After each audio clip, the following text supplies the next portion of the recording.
And good evening, Lincoln. This is Michael Baker, and you're in room 101. Tonight, we're here for a special program. My guest is Professor Noam Chomsky. Welcome, Professor Chomsky. Yep, glad to be with you. Professor Chomsky is a longtime political activist, writer, professor of linguistics at MIT, author of numerous books, articles on U.S. foreign policy, international affairs, human rights, and education. So once again, Professor Chomsky, welcome. Well, joining me in the studio tonight are Ken Flowerday and Greg Keller, both teachers within Lincoln Public Schools. Gentlemen, welcome. Thank you. It's a pleasure. Thank you. Pleasure to be here. And Richard Hargesheimer, former LPS teacher and currently working with student teachers at Doane College. And welcome, Richard. Thank you.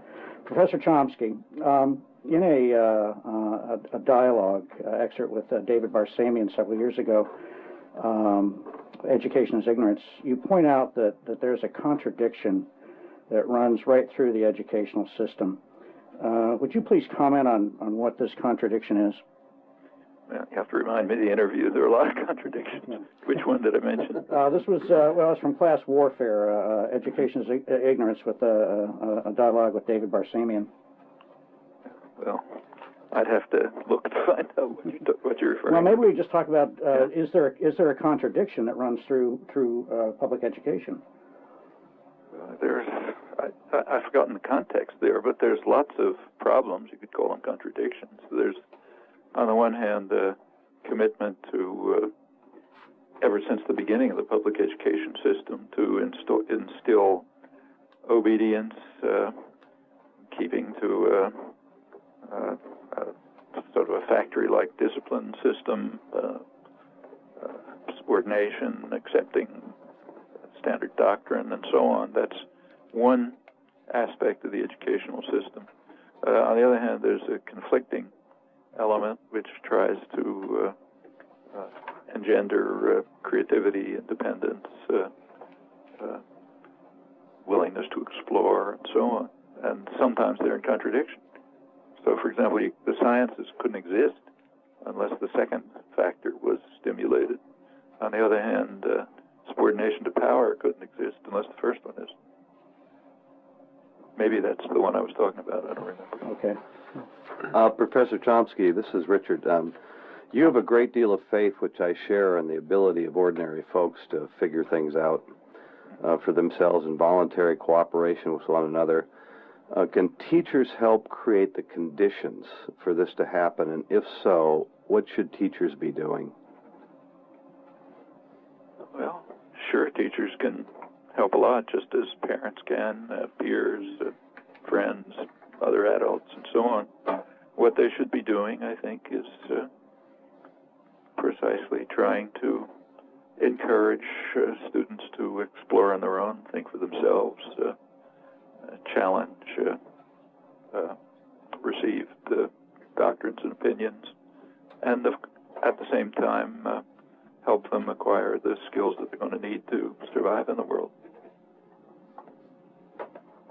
Professor Chomsky, this is Greg Keller. I teach journalism to high school students here, and it's increasingly more difficult to teach journalistic practices when my students have no good examples to draw from the mainstream media. Could you talk a little bit about the corporate media some, and do you think there's a chance that there may be any change in the near future, and what would it take to bring about that kind of change for the media to really be independent and do its job? Well, the media are under very specific constraints. I mean, you mentioned correctly corporate media. Mm-hmm. Corporate media are corporations. And they have to fit into an institutional framework in which corporations behave a certain way. One of the ways they behave is they produce a product which they sell to a market, and they are compelled to maximize profit and market share. And that has effects on the media product. Mm-hmm. The product, what they sell is audiences. Their market is advertisers, other businesses. That's the basic institutional framework of the corporate media. Mm-hmm. Anyone looking at this from Mars would predict at once that what the media produce, the actual media content, the framework, and so on, would reflect the interests and concerns of the sellers, the buyers, both of them, all of them in the business world. And for the elite media, the commodity that they're selling is elite audiences.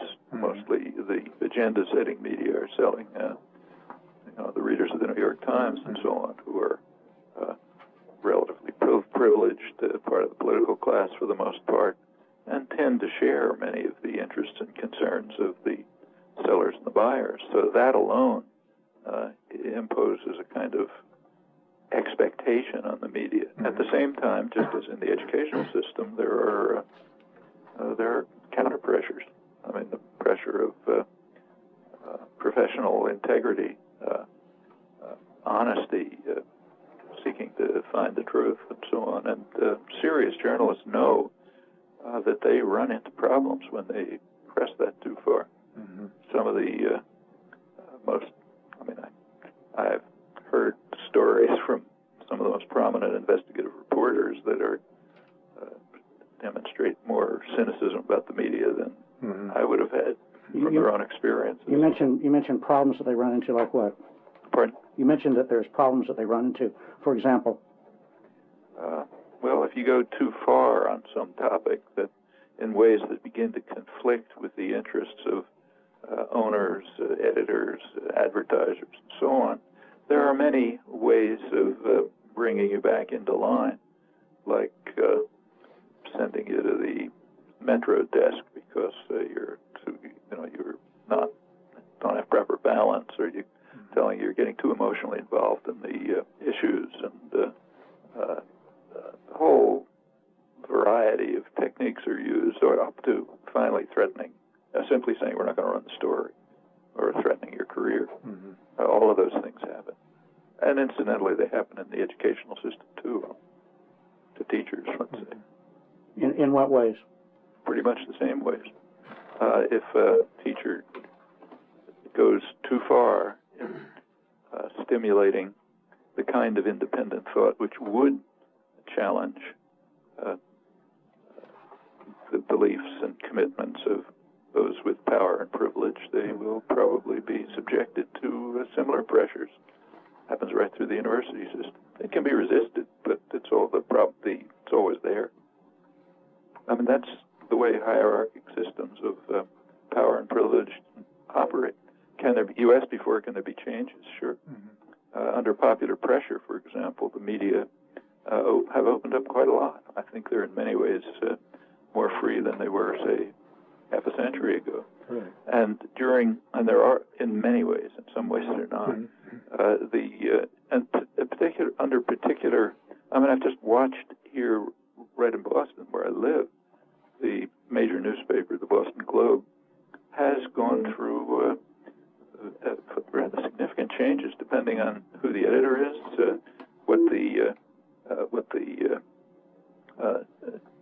who the journalists are, what's going on in the general community, how they reflect it. So from the late 1960s, well into the 1980s, the Boston Globe was a much more free and open newspaper than it had been in the past, or than it has been since. And I think you can identify even the personalities and the external influences that have affected that. Professor Chomsky, this is Ken. Could you talk about some of the presuppositions, the unquestioned presuppositions that exist in education or in the corporate media? What are some of the things that we aren't looking at? What are some of the things that we don't see because they just aren't on the agenda? Let's take today's big news. A good place to start, usually. The Baker-Hamilton Commission report came out. I haven't had a chance to read it yet, but I'm willing to make a prediction. A prediction is that, you can check it, that there will be no discussion of whether there will be discussion of how the United States can reach its objectives in Iraq, how it can succeed. There will be no discussion of whether it has a right to succeed. there will, in that respect, and the media will cover it that way. The only question that arises is how can we do better? Are we making mistakes? Can we achieve the government's objectives more efficiently, and so on? There has been no question, not that I've seen, and I don't think there will be, about whether the United States has a right to invade another country. I mean, when the Russians invaded Afghanistan, that's not the way we treated it. The press didn't ask how can they improve their tactics, should they try a different way, and so on. What they ask is the right question. What right do they have to invade Afghanistan? In fact, the U.S. openly, the media took the position that we support the resistance to the Russian invasion. In fact, the coverage of the Iraq war, like other wars, is in a sense similar to the way, say, a high school newspaper covers the local sports teams. You don't ask the question, should they win? You ask the question, did the coach make a mistake? Are there too many injuries? Should we put in another player or follow some different tactics and so on? And I'm confident that that will be the content, the character of the Baker-Hamilton report and of the media coverage of it. And I think there's a second prediction that it's safe to make, and that is that the will of the population of Iraq will not be considered, at least not considered in any serious way. There may be a few gestures here and there. And that's rather crucial. I mean, an invading army has basically no rights. It has responsibilities. One of those responsibilities is to pay careful attention to the will of the victims. We take that for granted, say, when the Russians invade Afghanistan. They don't have any rights. They have the obligation to see what the Afghans want and do that. Now, the United States knows, the U.S. government knows very well, and media editors and others who pay attention to the news also know very well what the Iraqi people want. The reason they know is because the U.S. government and the British government and independent agencies are constantly taking polls, and the results are available. You can find them on the internet. They're occasionally even mentioned in the press. Just to mention the most recent polls, the latest State Department poll reports that in Baghdad, 2/3 of the population want the U.S. forces out immediately. The government and other independent polls show that throughout the country, large majority, overwhelming majority, want a firm timetable for withdrawal within a year or less, for the most part. Well, and that's been increasing, those numbers. Also increasing is the proportion of the population that believes it's appropriate to attack U.S. soldiers, which they regard as an occupying army. That's now a majority. I've forgotten the exact number, but maybe about 60% or so. These are reflections of the will of the population. You may say that that's not the only criterion for deciding what to do, but it is certainly a major consideration. And I think we can predict with confidence that it will be barely mentioned, if at all, in the report, and same with the media coverage. All right, that tells us something about presuppositions. It tells us that the presupposition is that we have a right to do whatever we like. And the only question is, how can we do it more efficiently? But there are plenty of analogs to that. Russians in Afghanistan are an analog. Actually, there was a very interesting article that just appeared in the Canadian press, I think the Globe and Mail. It was by a Russian living in Canada who had been a soldier in the Afghan war.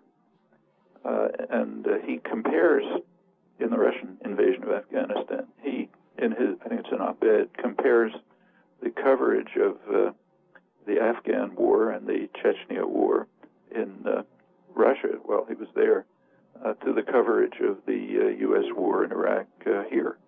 And he finds some striking similarities, which I've actually corresponded with him, and he has backup information which extends it, which we should pay attention to.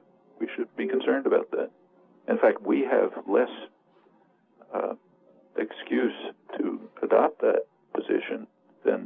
journalists did.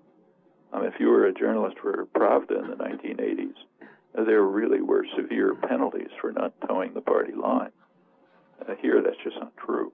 I mean, there may be pressures and difficulties, but this is a very free country, certainly by comparison. So the excuse of fear doesn't work. Well, I want to get back to maybe tie this back in somehow to education, since we're all educators, and you know, currently three of us are high school teachers, another with the college. That you've talked about, it seems like modes of deception and manipulation perhaps are used in order to control the population. Are there similar modes of deception and manipulation that are used to control the student population? And so, what are they? Well, I think you know better than I do, but it varies. Curricula are designed so as to encourage certain kinds of pursuit and commitment and discourage others. All right, that's already a form of a framework which imposes at least a limited kind of control. Teachers have some freedom to operate within it. Then come the kinds of contradictions I was talking about. There are pressures to conform to, but let's take, say, the current federal government approach to education. Focus on testing, to regular measurement of skill achievement. That's a form of imposing obedience. You're not going to create, good citizens or good scientists that way. You're going to create people who can focus on how to pass the next test and then forget it 3 days later. I mean, I'm sure we've all been through this in our own personal school experience. I know I did. And that's a means of imposing conformity and obedience and subordination and discouraging questioning and challenging, because you're focusing on simply reaching a predetermined level of performance on a particular skill. That's not education. The skill that should be taught in education and encouraged is free inquiry, exploration, seeking your own direction, finding out who you are and which way you want to go, and so on. You mean the goal of education is not to have our students become competitive members of the global community? The goal of education, if we are just trying to train people to become competitors, we're not helping them become human beings. There are plenty of other things in life besides competing, like cooperating, for example. It's an alternative to competing. We could be constructive members of a global community, but that doesn't mean competing. Students should certainly have the opportunity and the encouragement to acquire the skills and the training that will enable them to live the life of productive, free individuals. So, for example, if you're not literate, then you don't know basic science and mathematics, and you don't understand something about history, you're just not equipped to function in the world. So, yes, they should be encouraged to do that. But all of that is it's secondary to the actual goal, which is to allow children to develop into free, creative individuals. In order to do that, you have to have certain skills, but the skills are subordinate to the goal. Professor Chomsky, do you know of any place where that's happening? Do you know of any examples of places that have challenged the testing paradigm successfully, or anywhere where that sort of model exists? Yeah. I know that, I'm not a great expert on this, but I know that there are at least private schools that have simply refused to accept the model and are proceeding in other ways, maybe in better ways, maybe in worse ways. You have to look at the individual cases. But the model itself is one that is based on the conception of education as forcing people into a fixed framework of meeting prescribed conditions, rather than exploring, creating, developing their own individuality and becoming constructive people who can contribute not only to making their own lives meaningful, but to making a better world. Go ahead. Well, Professor Chomsky, then, are you suggesting that the testing system short-circuits that process of becoming human? And if so, are there any standards? Is there any kind of accountability? This accountability movement seems to have emerged, very powerfully in the last, say, decade, 6 to 10 years. Is there any accountability that we can expect from public education? You should expect students to acquire effectively the kinds of skills, knowledge, and understanding that will enable them to function in the world. But there are a lot of ways to do that. One of the worst ways is to have education focus primarily on meeting external standards of performance on fixed tests. That's about the worst way to encourage creativity, individuality, or even learning. Because when you learn, we all know this, when you study to pass a test rather than when you study because you're interested in the material and you want to go on and learn and find out something. In the first case, studying to pass a test, you're going to forget it. It's not going to become part of you. It's something you have to perform in order to get to the next step. If the study is internally generated by your curiosity, by your concern to learn more about the world, to follow whatever path is appropriate, you'll on the side pick up the skills, but you really get them. Actually, just speaking personally, I happened to go through a school like that from about age 2 to, parents were working from about age 2 to age 12.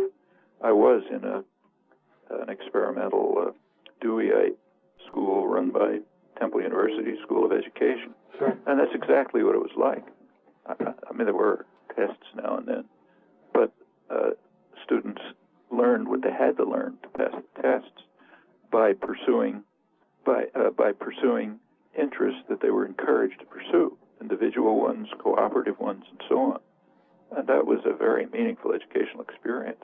I happened to go from there to the main academic, in fact, the only academic high school in the city where I was, oriented towards college entrance. That's where students went, the high-achieving students who were aiming to get into the good colleges.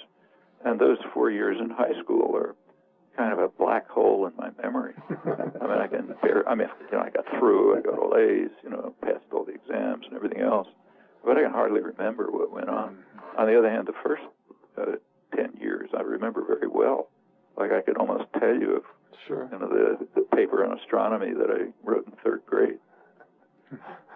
Well, and I'm still trying to think about the oppositional voices here. So what if you miss out on the Civil War, Professor Chomsky? What about, if you go through this creative, inquiry-driven process, what if you get through 6, 8, 10 years and you don't... know about the Civil War? Like most of us. We've all been through school. How much do we know about the Civil War? Really? We know a few superficial things that we were taught. Do we know what really went on? Right. People do if they're interested enough to investigate it.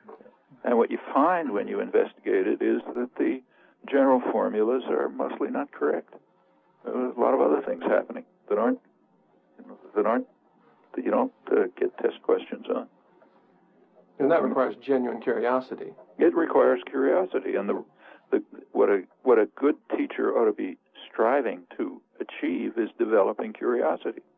Then students will study and learn what happens to interest them, and they'll really understand it. They're not going to know everything. Nobody knows everything.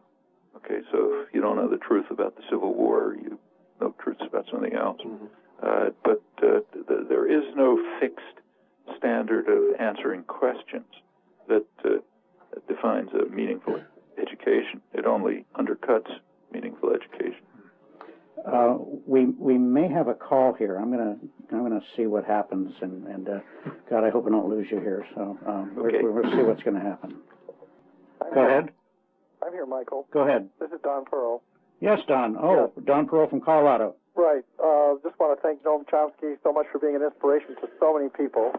And just want to add the thought that a huge obstacle here towards really restoring joy in education seems to me to be able to unlock the marriage of big business and politics, which forwards this mindless, standardized program and has, let's say, developed incredible propaganda to have people fall in line. This is really the core of our struggle to enlighten people to such things as the joy of education, such things as every child is different and every child needs to follow his own path, her own path. So I simply am saying that our problem with capital letters is the marriage of big business and politics. Is the marriage of business and politics? Yeah. Yeah, which is one of these really lasting marriages, no divorces there, and it's been going on for a long even time. Though it's dysfunctional. In fact, Maybe because it's we can go back. Here's something that tells you something about the educational system. In college, at least, you're supposed to be taught to revere Adam Smith, and economists worship him. Who reads him? When you read him, you find some interesting answers to the question you just mentioned. Yeah. For example, Adam Smith, who's talking about England in 1776, points out that the owners of the society, the people who he calls the merchants and manufacturers, now it's international corporations and so on, his day, merchants and manufacturers, he said, are the principal architects of state policy, and they make sure that their own interests are, quoting, most peculiarly attended to. In other words, they're taken care of, no matter how grievous the effect on others, including the people of England. In other words, English state policy is not designed for the public, though it's formally sort of a democracy. It's designed for the interests of the masters, merchants and the manufacturers, and very often the people suffer. So how does that turn was the paradigm Adam on its head? Smith. A lot of things have changed, but that principle hasn't. Yes. Yes, exactly. Well, so thank you very much, and we will always perhaps have the question of how do we turn the paradigm on its head so that the needs of the folks are served. Don, thank you for calling. Yeah, Don is a professor at University of Northern Colorado and is doing some wonderful things out there regarding the Colorado State test and is organizing grassroots organizations throughout the Greeley community. And so, Don, appreciate your calling. Thank you very much. And keep up the great work. Yes. Best to both of you. Yeah, glad to hear about what you're doing. Thank you very much, Professor. Bye-bye. We're going to take a short break here for a station ID. I think the government requires that I do this. So I'm going to do it, and we'll be right back. And I would like to thank the folks from Book Talk for giving up their half hour to us, and I hope they're listening. And certainly, if not, we'll do thank them, and they'll be back again next week. Professor Chomsky? Yep. I believe we may have another call here. Okay. Go ahead, please. Go ahead. Hello. Yes, go ahead. My name is Michael Anderson. I'm the director of the School of Education at the University of Wisconsin in Platteville. I have a question, more like a statement. I recently read a book by Neil Postman, and in there he said the purpose of schools was to not merely serve a public, but to create a public, to create a society. Under this current system, No Child Left Behind, and the current pressure against teachers to be autonomous and creative in the classroom, what kind of a society will we be creating? Yeah, it's a good statement, and I think the question answers itself as was intended.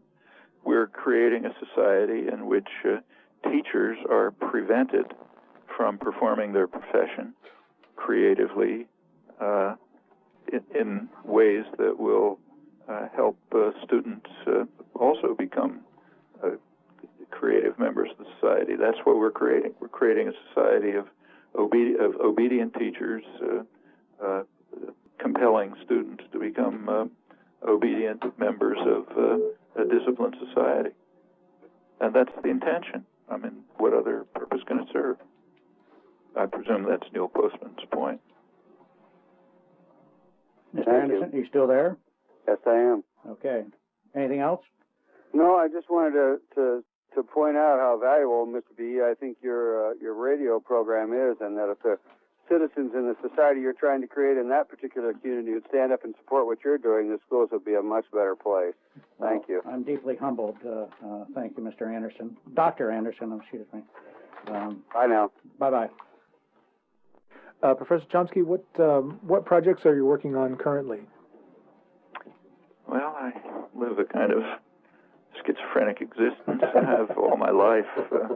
One part of it is what's called professional linguistics, cognitive science, related areas.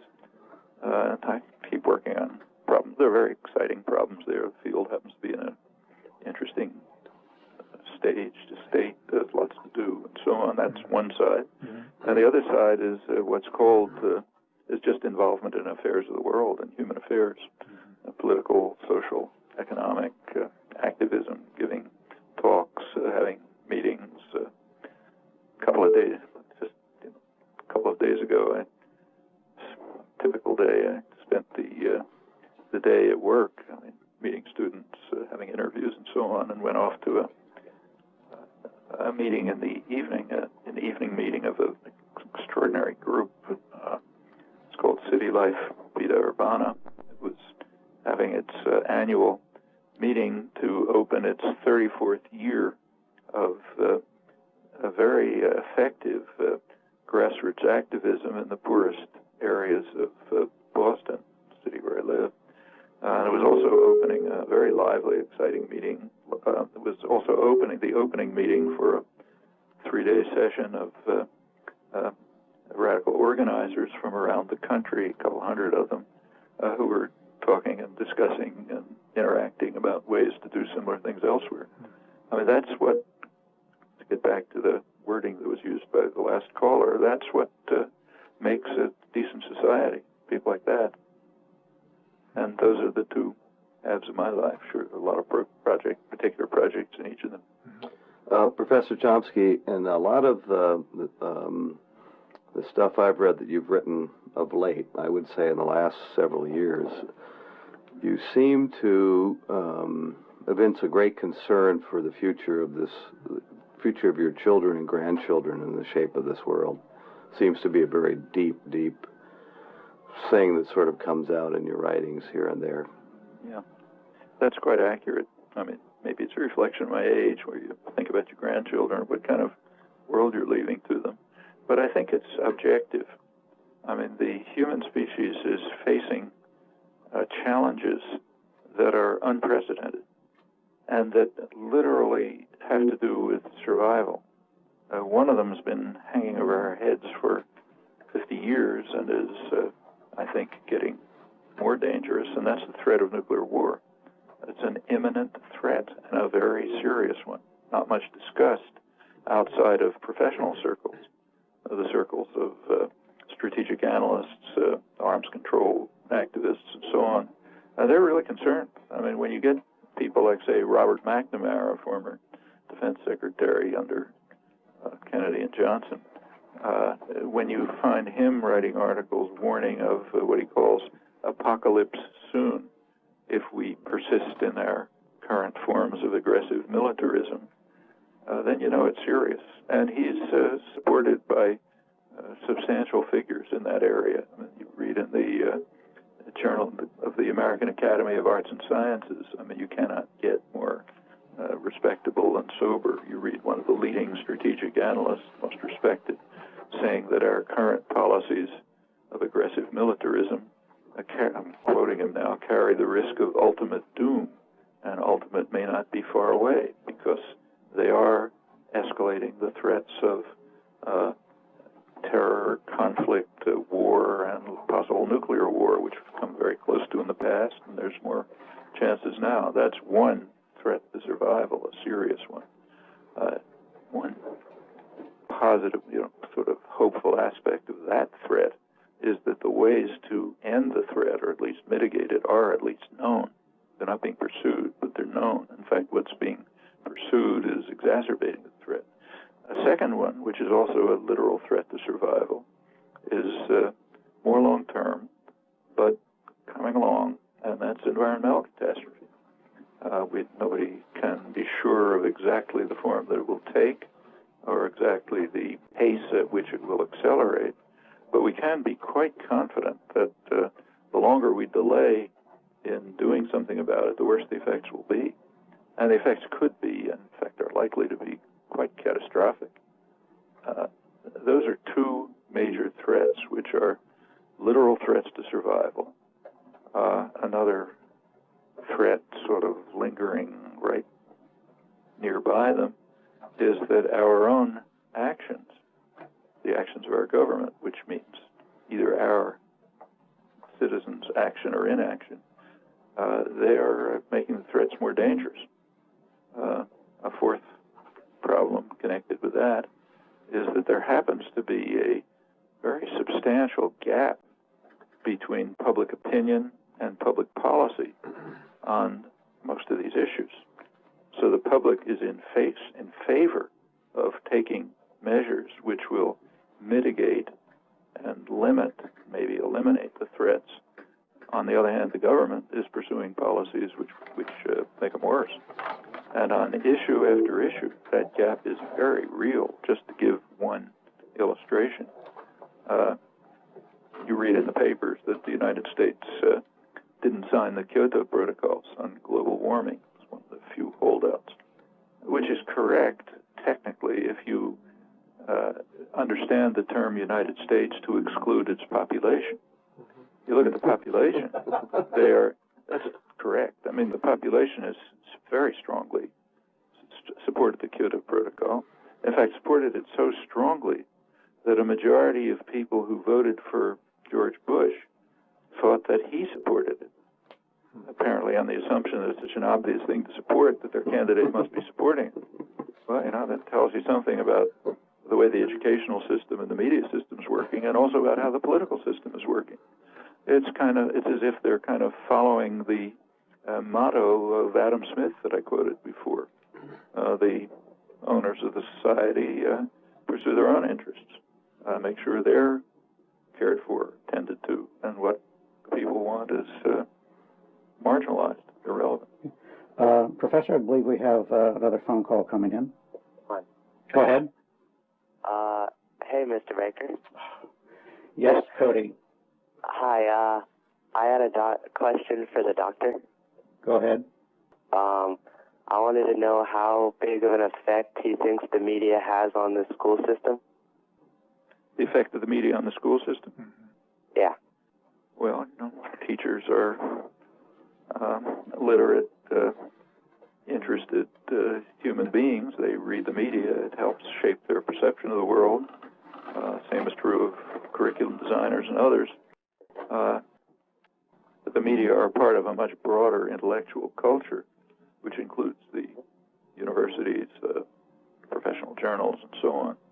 And all of that influences and provides some sort of a basic design or framework for the way we look at the world. So yes, it's of course going to influence the school system, right through those who are in decision-making positions within them, from curriculum designers to teachers, and so on. And of course, students also are exposed to the media system in ways that are often pretty harmful, I think.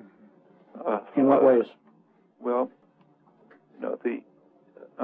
when I watch television with my grandchildren, say, 3-year-old kids, they are being inundated with propaganda, massive propaganda called advertising, driving them towards kind of mad consumerism, towards a conception of themselves as worthless unless they have more and more commodities, and driving their lives towards maximization of consumption as if other things don't matter. When I watch my older grandchildren play, say, video games, it's often pretty shocking. I mean, there's an intensity of focus on overstimulation, on violence, on elimination of human relations, which is kind of shocking. And this is what children grow up with. It's by design, incidentally. Go back to the business literature 80 years ago. At the time that they were beginning to become concerned about the fact that the country was just becoming more democratic. Women were getting the vote. There were labor unions, so you just couldn't control people the way you could before. And the conclusion was explicitly that we have to turn to what was called engineering of consent. It's one of the founders of the public relations industry, Edward Bernays, imposing necessary illusions, emotionally potent oversimplifications to keep the rabble in line, and we have to divert their attention from issues that matter by driving them towards the superficial things of life, like fashionable consumption. We have to fabricate consumers, the phrase that was used derisively by one of the greatest of political economists, Thorstein Veblen, observing the society that was being developed under business pressure. And those were understood to be means of control and of imposing subordination. They're on a par with what was developing within the manufacturing system, what was called Taylorism, a system designed to turn human beings essentially into robots. So to de-skill mechanics, to take choices and decisions away from skilled workers, and to train them to become effectively robots, performing operations as efficiently as possible without thought and without attention. These are all modes of coercion and control, and they take different forms at different times, but exactly as Adam Smith said, those with power and privilege are going to work very hard to try to create systems like that. And people who want freedom and justice are going to struggle very hard to prevent it and overcome it. Right. And they've succeeded in many ways. We have a much more free society than we had in the past, thanks to these struggles. Well, thank you, Cody, for calling in. Professor, I've been reading some of your articles and interviews, and can you talk a little bit about Adam Smith's fears, some of his predictions that seem to have come true? I remember one quote, and I can't do it justice, but eventually he says that we will become the worst that a human being can be. Yeah, that was what he said about the division of labor. To hear again is an indication of the way the educational system works. This is mostly on the college level now. People do read Adam Smith, or think they do, or they read about him. And everyone who goes through college has read or heard about the opening paragraphs of his classic Wealth of Nations, where he talks about the wonders of division of labor. Everyone does what they're skilled at. It ends up adding to higher production, more goods for everyone. Sounds marvelous. Very few people go on to, maybe it's page 450 or something, I'm picking a number at random, but deep into the book, where he comes back to division of labor. And he says that division of labor, which in its ultimate form of degradation is Taylorism, what I was talking about before, it's a long time after Adam Smith. Division of labor, he says, will turn people into creatures who are as stupid and ignorant as a human being can possibly be. And in any civilized society, the government will have to step in, meaning the organized community will have to step in to prevent this. And there was a reason for this. He was coming out of the background of the Enlightenment, in which it was, and also the foundations of the modern educational system, in which it was understood that people's intelligence and character and capacities derive from their creative work. If your work is simply, just to quote a statement from one of the founders of the modern educational system, Wilhelm von Humboldt, almost contemporary of Smith's, founder of the modern university system. He pointed out that if a skilled craftsman produces a beautiful work under orders, we may admire what he produces, but will despise what he is. Not a free, independent human being acting under his own impulses, will, thought, imagination, but rather a tool in the hands of someone else. So we may admire what he does, but we'll despise what he is. And it's on that conception of human nature and human development and education, it's on that conception that Adam Smith had produced his very sharp critique of division of labor, which I think are probably the passages you were quoting. Well, and as you're talking about the labor market, I keep hearing education. I mean, do you think we're doing the same thing? Do we have a division of thought in our educational system? Do we parse our thinking into departments and disciplines and thereby disallow our students to be the best they can be, to quote the Army? It's certainly a tendency. I see it mostly at the university level, where I live. But I remember it from the school level, and of course I've paid attention to it. Yeah, there is a tendency to break understanding the world into subcategories and subcomponents and to isolate them from one another. You can't really do it effectively. I mean, if you're a scientist, for example, you can't be a decent biologist without understanding at least the basics of physics and mathematics. And you can't be a decent human being unless you understand if you have a sufficient understanding of the concepts of evidence, argument, rationality, and demonstration that come out of the sciences and mathematics in their best form, on the one hand, and also an appreciation of the complexity of human life and history and social interactions and so on the other hand. That's an integrated, healthy human being. Mm-hmm. Professor, you mentioned that your experience these days is exclusively the university level. When you look at incoming students, and maybe you don't work with, I assume you probably work mostly. Do you work with incoming freshmen? What kinds of skills, what kinds of experiences would you like to see most in them at that level? What issues should be taught at the forefront of high school education to really prepare them not just to pass tests, but to excel in your courses? Or what would you like to most see in an incoming freshman? Well, I should say that my personal experience is a little bit kind of off the main track, because I'm teaching in a scientific university. MIT is a university based on science, so of course has special interests and concerns. But I don't think it's that different, frankly. What you would like to see is curiosity, willingness to explore, to challenge, to question what you're taught. You don't want... well, let me just give a quote again. One of the leading physicists of the past century, taught at MIT, who taught freshman courses, as most of the senior faculty does. He was famous for a statement that he would constantly use in his the first freshman classes. He would be asked, as many instructors are, by students, what are we going to cover in this semester?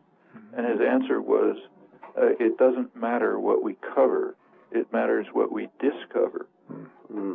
So maybe we won't cover, any fixed curriculum. That doesn't matter. What matters is the way you discover in the classes. And I should say, in my own experience, now I'm talking about graduate school, when I'm studying mathematics, one of the best professors I ever had, and I can remember every class almost perfectly from 50 years ago, almost 60 years ago. He would come into class. It happened to be a class in advanced algebra. He would come into class, with a kind of a puzzled look on his face, and write something on the blackboard, which could, an assertion about this, and ask, well, does this look as if it's true, or is it false? And then he would encourage the class to think of ways of determining whether it's true or false. Of course, he knew, and he knew the right way of either proving or disproving it, but he wanted us to discover it. Sure. He wanted the class to enter into the process of discovery and creation, leading the way, sort of stop, making some hints about where you ought to go and where you ought not to go, encouraging the right moves and discouraging the wrong ones. But that's really creative teaching. When you're taught that way, you remember. And you not only remember what you were taught, you understand what it means to discover, which is one of the most important talents in life. Thank you. So I'm hearing, Professor Chomsky, I think I'm hearing that things like Socratic dialogue, critical thinking, whatever that is, would be very important. I would think so, yeah, in every domain. Yeah.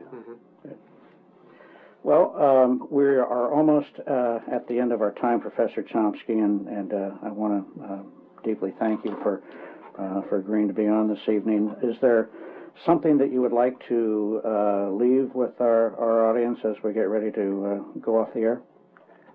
Well, since it was brought up, what's on my mind and what I hope would be on other minds is that people really commit themselves to creating a world in which our grandchildren will be able to live a decent human life.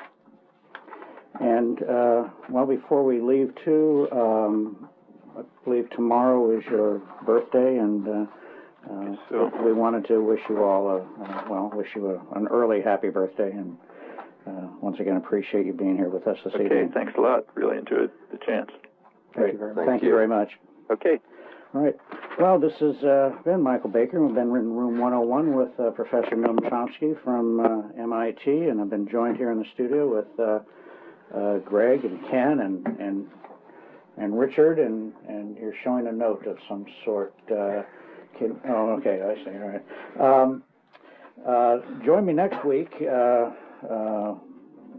for another edition of Room 101, and then on December the 20th, please join me for a moment in time with Professor Peter McLaren from UCLA. Professor McLaren is a radical pedagogist, radical theorist. The UCLA Alumni Club has come up with a list of the most dangerous professors on campus at UCLA. It's a list of 30, and Professor McLaren heads that list. So please join me on the 20th. Gentlemen, thank you very much. It's been a pleasure. And, well, we'll see you next time in Room 101.